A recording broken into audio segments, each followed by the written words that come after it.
igreja estava cheia. Elas vieram e falaram assim, aconteceu alguma coisa, a senhora saiu de repente? Aí eu falei assim, eu recebi a notícia que Deus levou meu pai. E aí eu já estava chorando.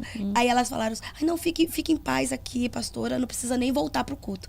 E eu disse, eu preciso voltar, Deus me deu uma palavra. Aí elas olharam assim, não, todo mundo vai entender.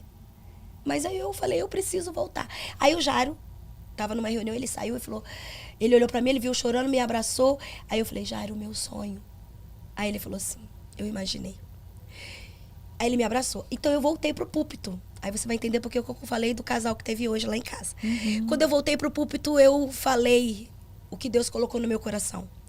E eu falei o seguinte, que eu estava voltando ali para dizer para elas que eu saí para receber uma notícia muito triste, meu coração estava muito triste, mas ao mesmo tempo muito tranquilo. Aí todo mundo parou, eu falei assim, eu acabo de receber a notícia que Deus levou meu pai. Aí começou aquele dentro da igreja. Aí eu falei, mas olhem para mim. Eu não perdi o meu pai para o inferno. Eu entreguei meu pai para Deus. E ele não morreu e sumirá. Porque eu sou o legado que ele deixou. A história dele continua em mim. Então, a memória dele sou eu. Vocês olham para mim e vê o que ele plantou.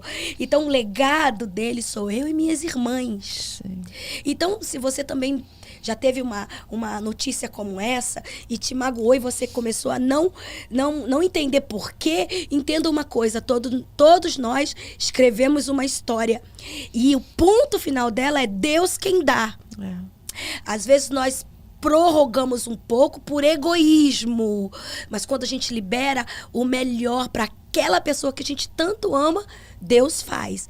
E aí eu contei, falei isso. Eu falei, ei, o legado do meu pai sou eu. Olha pra mim, eu tô aqui falando pra vocês. E outra, eu orei pra Deus curar o meu pai e restaurar. Porque ele teve vários AVCs e maltratou demais tanto o corpo quanto a parte neural, né? E eu falei assim, mas isso... O Senhor disse não e levou para ele. Mas isso não diminuiu a minha fé, porque eu continuo crendo que o meu Deus faz. Sim. E aí eu desci. Olha, isso fez um ano agora, em janeiro.